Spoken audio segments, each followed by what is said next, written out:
G'day and welcome to another episode. My name is Daystro the Aussie Geek, and today we are looking at the Age of the Primes, Quintus Prime. Yes, he is the creator of the Quintessons. Yes, he is the wielder of the Emberstone. Where is the Emberstone? I'll get to that in a minute. So yes, we have the creator of the Quintessons. It does make sense that he's got a few additional tentacles. He's very biological looking. He really is, which is really peculiar because the Emberstone, from what I could understand, allows Quintus to accelerate the evolution of biological creatures, which I suppose is a cool feature. But considering he created the Quintessons, and the Quintessons are more machine than biomechanical, seems a bit bizarre. Also, he's obviously the creator of the Covenant of Prime Quintessons, not necessarily the G1 Quintessons, since of course they created the Autobots, Decepticons, and that's a whole other rabbit to go down. That's where anyone who's interested, you have two versions. You have the 13, which is your spiritual version origin for your Transformers, and then you have the Quintesson Season 3 Origins in Five Faces of Darkness, which is your scientific explanation. So believe what you will. But, of course, we have the 13, and of course the 13 is a lot more prevalent in the Transformers 1, since it uses the more spiritual version. Now, he is quite unique, I will say that. Yes, Onyx was very unique. The others were very standard, but he's even more unique. Like I said, he's very biomechanical. He's very biological, I should say. And he looks pretty damn good. He's got a quite nice bit of light piping too. So if I do this without blinding everybody, he has a couple of nice eyes there. Come back here and you can have a nice glow in his chest, and you can even come down here and get a nice glow at his tentacles.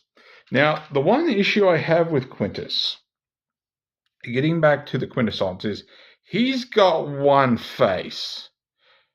And that's not a Quintesson trait. Now, I admit he created the Quintessons, but you would think that if it was a trait that he possessed, that then all the Quintessons would experience it. So the judges have got five faces. The Arbiters, I think they're called, is it the Arbiters? The one that in the Dweller in the Darkness, or whatever it is, he's got two faces, three faces.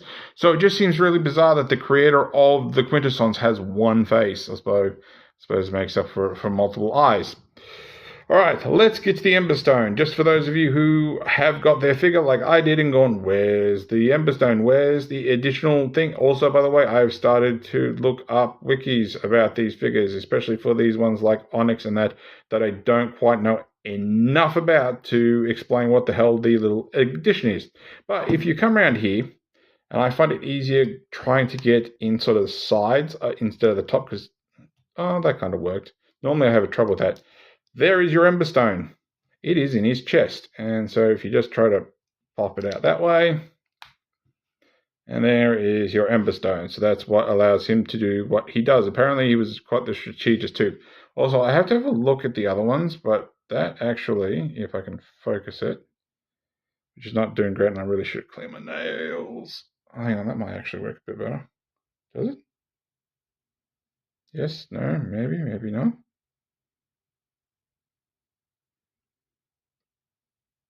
Nah. I don't know if I can actually get a really good angle. But basically, his little symbols on there, it's very, very hard to see. Honestly, it's obviously more easy to see in hand.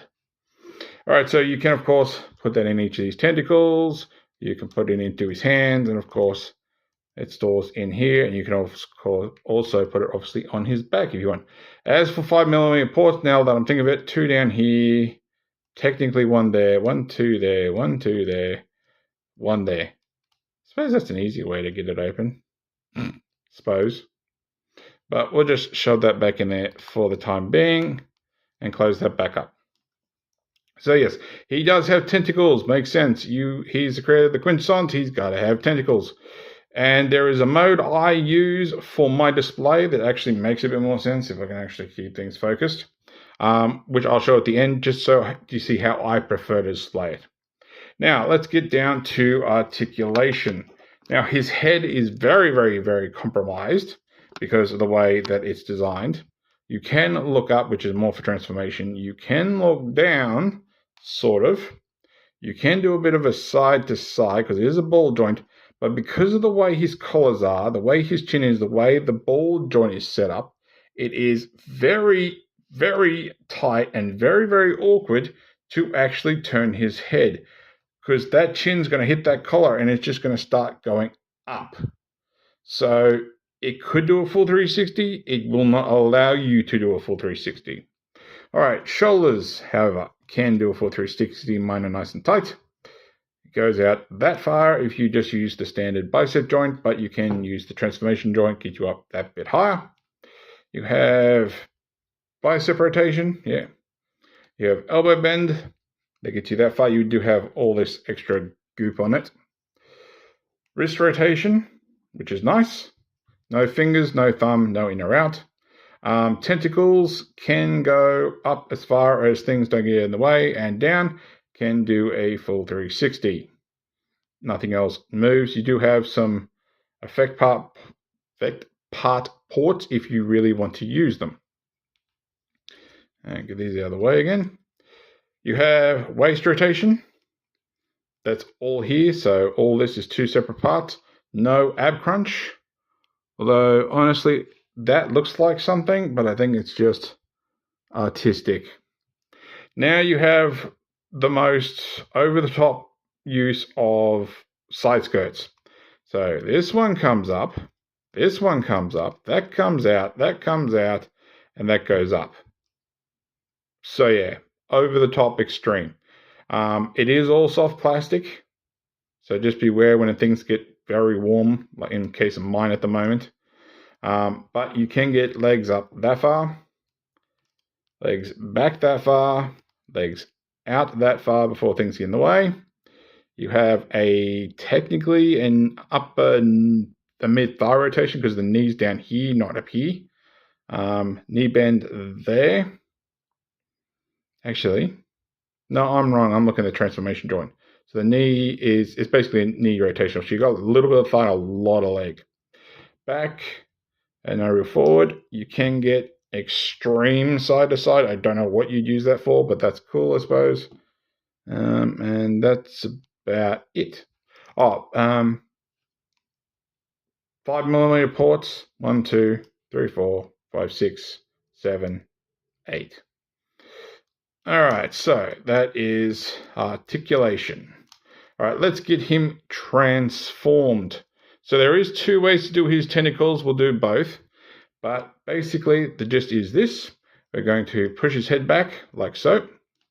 We want to rotate our shoulder so they point up. And then we want to point the actual bicep this way, so our fists are going up, so shoulders stay put.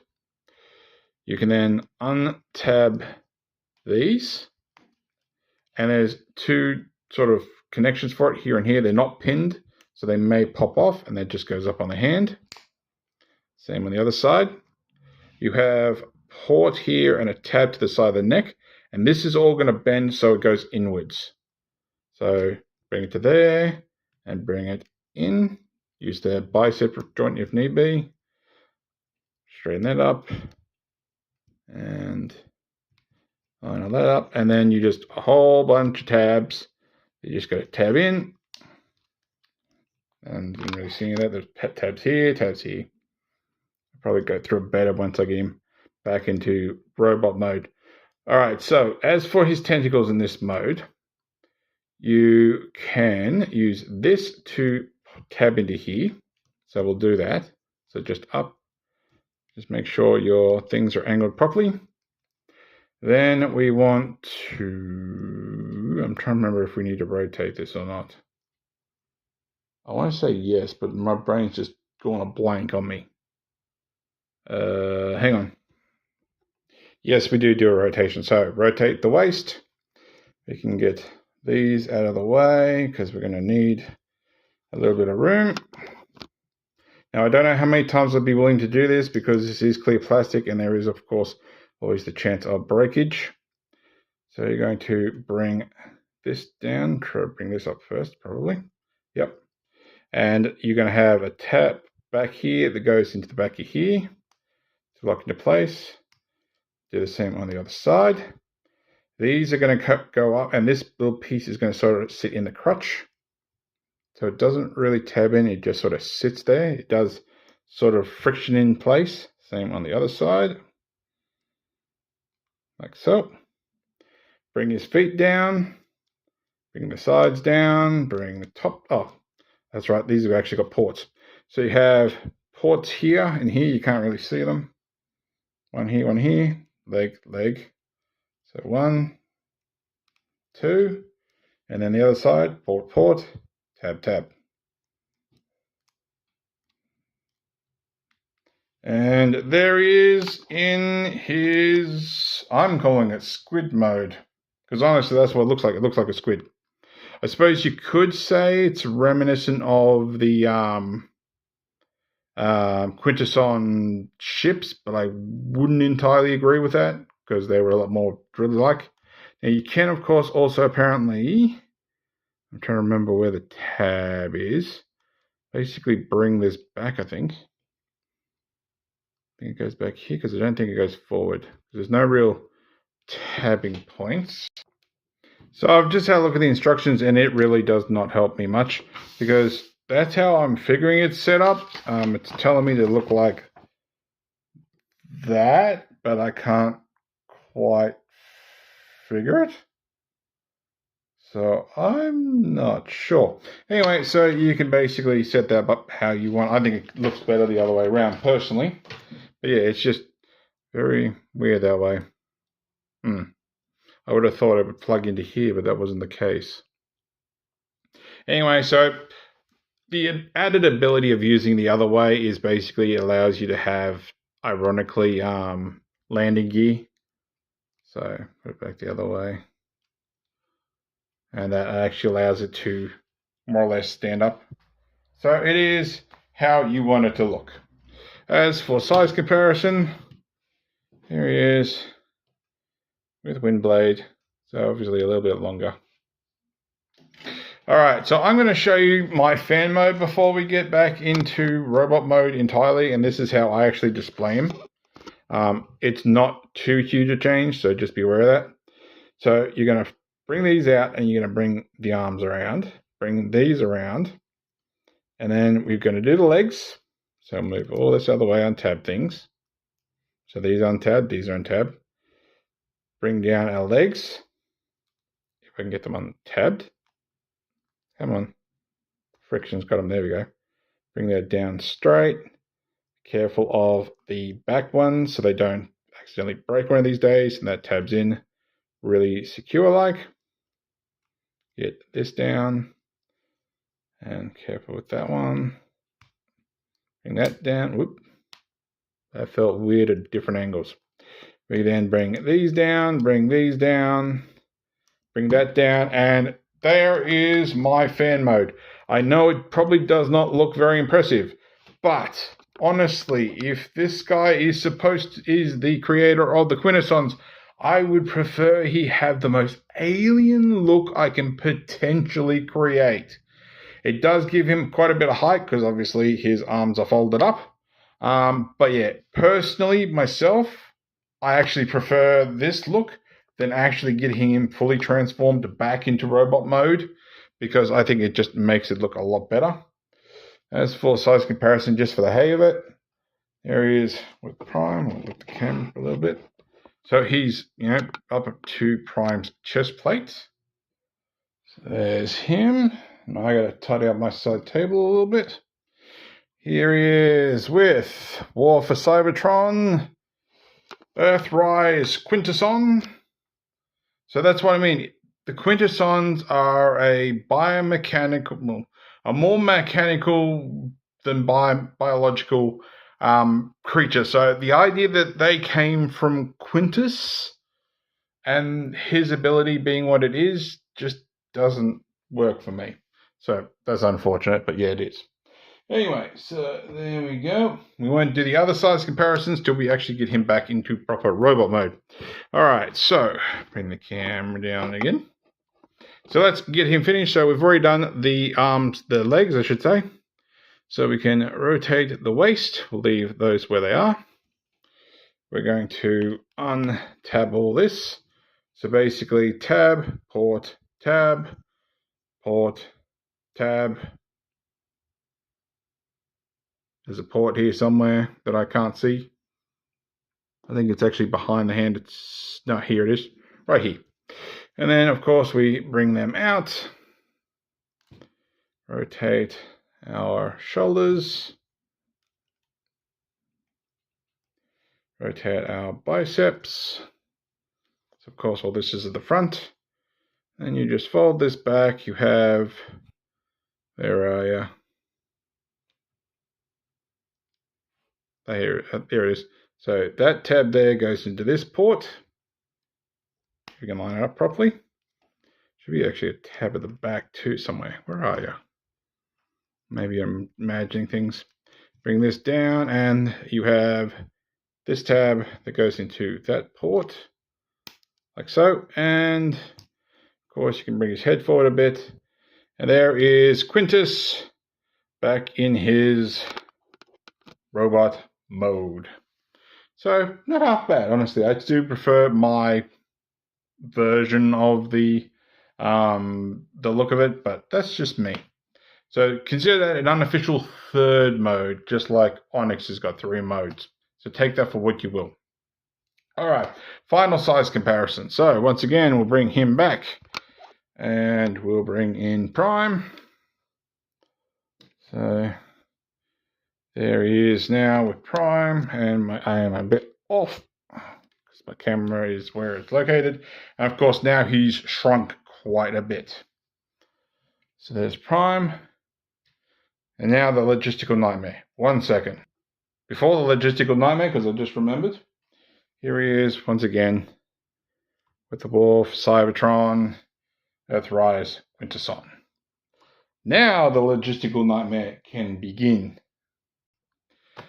And here he is with all the other current primes, excluding Star Convoy, because I've said it once, I'll say it again, I don't want him.